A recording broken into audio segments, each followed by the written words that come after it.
اللہ کا نور ظاہر ہوا حضور کے نور میں، حضور کا نور ظاہر ہوا شریعت کے نور میں، شریعت کا نور ظاہر ہوا عبادات کے روپ میں۔ عبادات نے کئی صورتیں بنائیں، ان عبادات کے نور میں سے ایک نور ہے رمضان کا نور۔ یعنی یوں کہو کہ مہینوں میں اگر وہ نور کسی مہینے میں ظاہر ہوا ہے تو وہ شریعت محمدی کا نور ظاہر ہوا ہے رمضان کے اندر۔ شریعت کا نور رمضان بنا، پھر سنو، اللہ کا نور حضور بنا، حضور کا نور دین بنا، دین کا نور رمضان بنا، رمضان کا نور روزہ بنتا ہے۔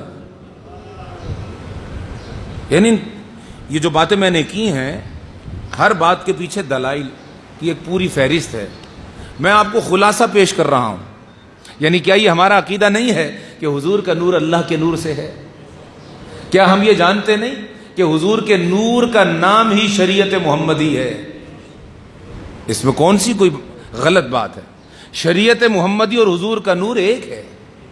اسی شریعت محمدی کے فیضان کو اللہ پاک نے ایک مہینے میں بند کر دیا جس کا نام رمضان ہے۔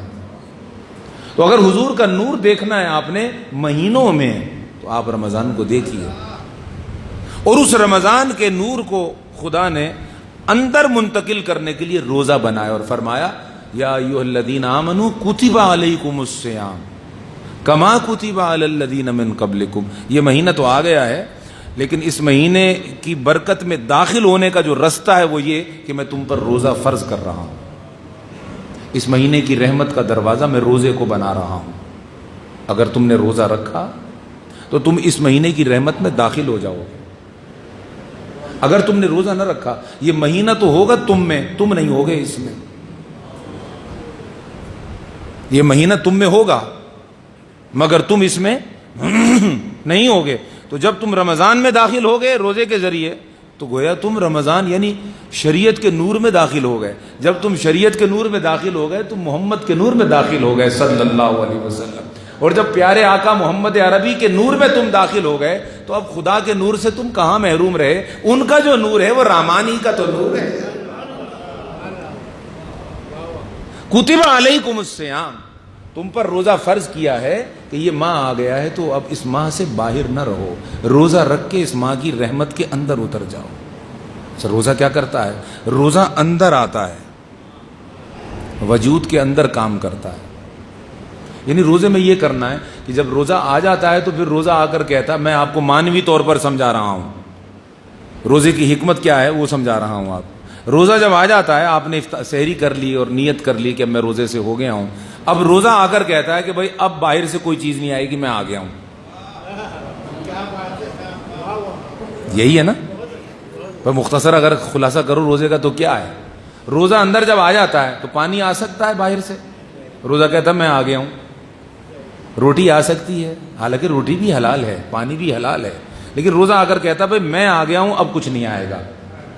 نکاح کے بعد جو تعلق ہوتا ہے روزہ آ کر وہاں پہ بھی بندش لگا دیتا ہے کہ بھائی اب یہ تعلق بھی نہیں آ سکتا، یہ لذت بھی نہیں آ سکتی۔ آنکھوں پر روزہ پہرا بٹھاتا ہے کہ یہاں سے کوئی غلط کام اندر نہیں آ سکتا۔ آنکھوں کی بھی تجھے حفاظت کرنا ہے، کانوں کی بھی تجھے حفاظت کرنا ہے، ہاتھوں کی بھی تجھے حفاظت کرنا ہے، زبان کی بھی تجھے حفاظت کرنا ہے۔ روزہ جب آ جاتا ہے تو آ کر کہتا ہے کہ اب باہر سے میں کچھ آنے، اندر میں آ گیا ہوں۔ تو یہ 12 گھنٹے 14 گھنٹے 15 گھنٹے 16 گھنٹے جب تک روزہ رہتا ہے، روزہ اندر رہ کر کہتا ہے کہ جب تک میں اندر ہوں باہر سے کچھ نہ آئے۔ معلوم ہوا روزہ اندر کچھ کر رہا ہے، روزہ اندر کچھ، جیسے کوئی کمرے کے اندر صفائی کرنے کے لیے آدمی داخل ہو تو وہ اندر داخل ہوتے ہی کہتا بھائی دیکھو اب اندر مت آنا، میں کام کر رہا ہوں، جب تک میں کام کر رہا ہوں تمہیں اندر آنے کی اجازت بولیے نہیں ہے، میں چونکہ اندر کام کر رہا ہوں۔ اب وہ صفائی کر رہا ہے یا کوئی کام وہ کر رہا ہے تو اس نے چونکہ جگہ ریزرو کر لی ہے، لہذا وہ باہر سے اندر نہیں آنے دیتا کہ تمہارے آنے سے میرا کام ڈسٹرب ہوگا۔ فرمایا تم پر روزہ فرض کیا گیا ہے، اس لیے کیا گیا ہے کہ جب یہ اندر آئے گا تو اندر آ کر میں رحمان ہوں، میں نے بھی تمہارے اندر ہی آنا ہے، تمہارے دل میں آنا ہے، تمہاری روح میں آنا ہے، ایمان کے نور کے بعد تمہارے باطن میں آنا ہے۔